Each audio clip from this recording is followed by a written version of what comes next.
Bien, vamos a empezar con algo de extremidades. Vamos a hablar sobre lo que es osteología de la cintura escapular. Bien, vamos a comenzar con generalidades. La cintura escapular sabemos que va a ser un segmento proximal del miembro superior. Ok, al ser un segmento, este va a estar compuesta por dos estructuras. En este caso vamos a hablar de osteología, entonces ¿cuáles van a ser los dos huesos que lo componen? Va a ser de un lado la clavícula y del otro lado la escápula u omóplato. ¿Y cuál va a ser la importancia o la función de la cintura escapular? Bien, lo que va a hacer es conectar el miembro superior con la caja torácica, es decir, conectar o unir el miembro superior con el tronco. Esa va a ser su principal función. Bien, entonces vamos a pasar a describir cada uno de los huesos. Comenzando con la clavícula. La clavícula tenemos que es un hueso par y va a tener forma de S itálica. Ok, va a tener forma de S itálica. Va a estar aplanado, por lo tanto va a presentar dos caras. Una cara superior y una cara inferior. Y si hay dos caras, debe presentar dos bordes también, un borde anterior y un borde posterior, al igual que dos extremidades, una extremidad medial y una extremidad o extremo lateral. Bien, ¿cuáles van a ser las características de esas estructuras? Bien, primero tenemos a describir lo que es la cara superior.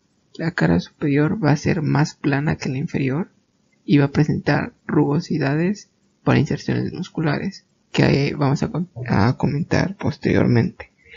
De ahí la cara inferior va a ser un poco más rugosa y va a presentar en el tercio medio una depresión que se le conoce como canal subclavio, porque ahí va a insertarse el músculo subclavio. También vamos a tener rugosidades en los extremos para inserciones ligamentosas. Bien, respecto a los bordes, bueno, aquí tenemos una clavícula derecha y en el borde anterior el tercio medial va a ser convexo y el tercio lateral sería cóncavo, ¿ok? Y en el borde posterior sería lo contrario. Primero tenemos que es cóncavo y después convexo. Bien, ¿cuáles van a ser las inserciones musculares que tenemos? En total vamos a tener 5 inserciones musculares y 3 ligamentos.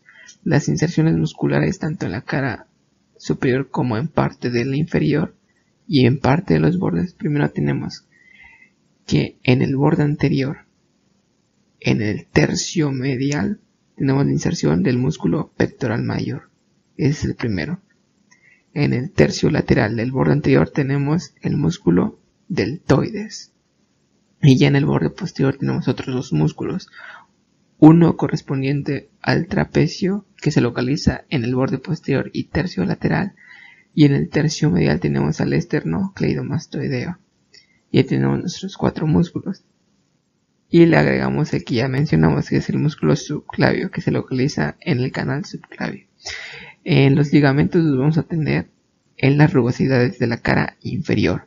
De un lado, en la extremidad medial, tenemos esta rugosidad que corresponde al ligamento costoclavicular y se va a encargar de unir lo que es la clavícula con el cartílago o el primer cartílago costal. Y del otro lado tenemos la extremidad lateral, que va a estar formado por dos ligamentos, el ligamento conoide y el ligamento trapezoide.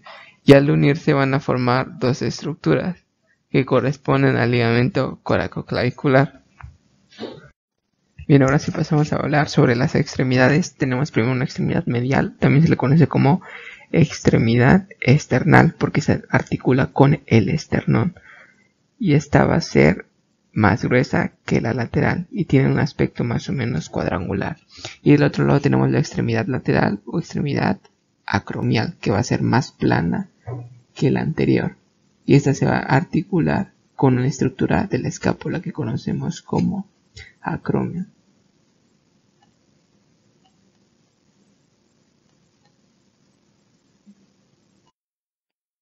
Bien, aquí unos ejemplos de inserciones musculares. Tenemos lo que es el pectoral mayor y el deltoides, ambos están en el borde anterior. Y también tenemos lo que es la clavícula y vemos su articulación con esta estructura que es el manubrio del esternón y de este lado con el acromio.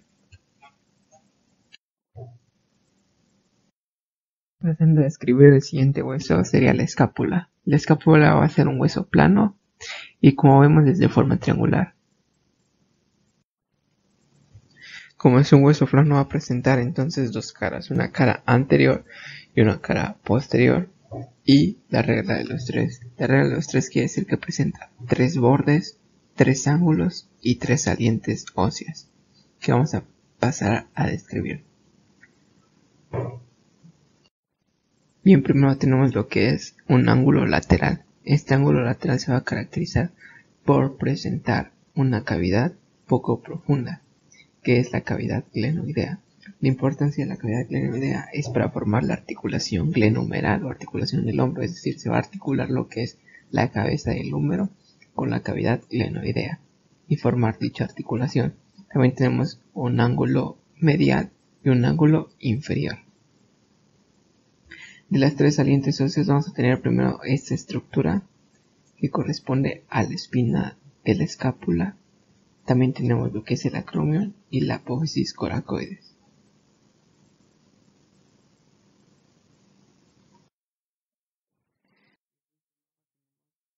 Vamos a describir lo que es la cara posterior. En la cara posterior vamos a tener lo que es la espina de la escápula. Esta espina de la escápula en la cara posterior me va a dividir dos compartimentos o dos fosas, que es una fosa superior y una fosa inferior. Yo conoce como fosa supraespinosa y fosa infraespinosa. Y la importancia es que va a tener rugosidades para inserciones musculares, para el músculo supraespinoso y para el músculo infraespinoso. Y bien, en la espina de la escápula la dividimos en dos labios, un labio inferior y un labio superior. Para otras dos inserciones, en el labio superior se va a insertar el trapecio y en el labio inferior se va a insertar el deltoides. Bien, en la cara anterior vamos a tener una fosa más grande que las dos anteriores, que la conocemos como fosa subescapular, y también va a tener rugosidades para la inserción del músculo subescapular. Si pasamos a describir lo que es el borde lateral, que es todo este, acá vamos a tener diferentes inserciones musculares. ¿Qué inserciones vamos a tener?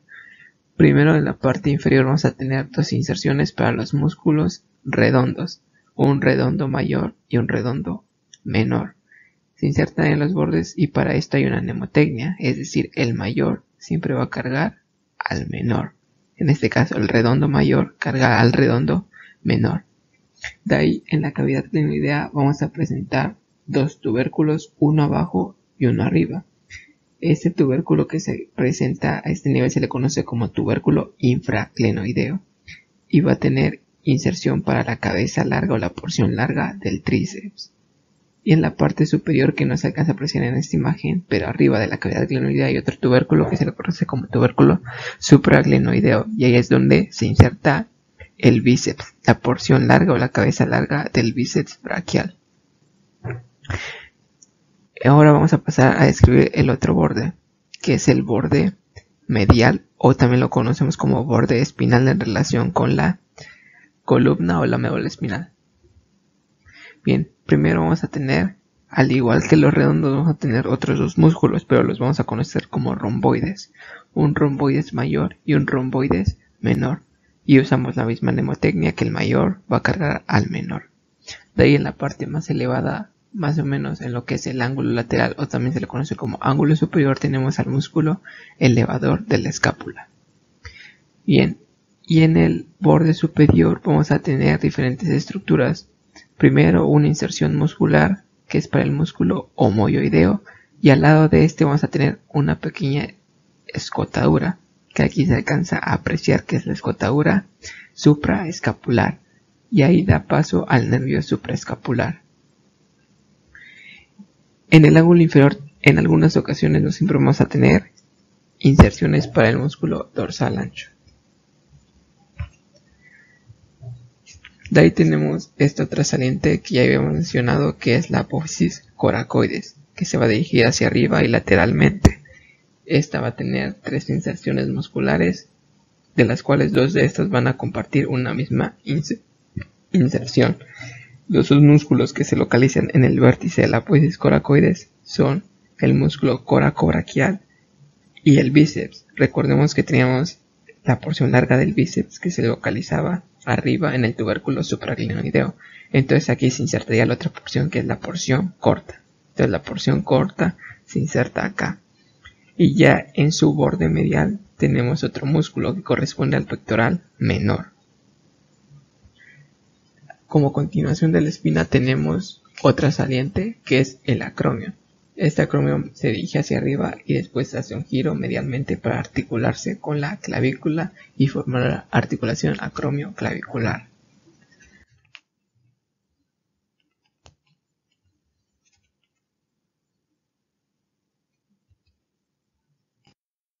Aquí tenemos una vista posterior de algunas inserciones musculares para no confundirse. Aquí tenemos nuestra espina, tenemos un plano superficial y un plano profundo. Tenemos nuestras fosas supraespinosa para el músculo supraespinoso y una fosa infraespinosa para el mismo músculo. Tenemos nuestro borde lateral, donde tenemos a los redondos, redondo mayor y redondo menor. Y en el borde medial tenemos a los romboides, un romboides mayor y un romboides menor, y arriba de estos en el ángulo superior tenemos al músculo elevador de la escápula. Y en el plano superficial, a nivel de lo que es la espina de la escápula, que lo dividimos en dos labios, un labio superior y un labio inferior, tenemos en el superior al trapecio y en el labio inferior al músculo deltoides, y en algunos casos en el ángulo inferior se llega a insertar el dorsal ancho. Entonces ahí tenemos nuestras inserciones musculares. Respecto a la cara posterior, y aquí tenemos imágenes de la cara anterior. Tenemos lo que es la fosa subescapular para el músculo subescapular, la apófisis coracoides para dos músculos, uno que va a ser el coracobraquial y otro que va a ser la porción corta del bíceps. Aquí tenemos lo que es la porción corta. ¿Y dónde se inserta la porción larga? En el tubérculo supraglenoideo. Aquí tenemos la porción larga. Se juntan y forman el bíceps braquial. También tenemos otro músculo que se localiza en el borde medial, pero en la parte anterior, es decir, donde está los romboides, pero anteriormente a este, que se lo conoce como serrato anterior o serrato mayor, que emite muchas digitaciones, que aquí los podemos ver. De ahí tenemos otra inserción para el pectoral menor, que igual se insertaba en la apófisis coracoides. Y eso es lo más importante del tema basado en cintura escapular.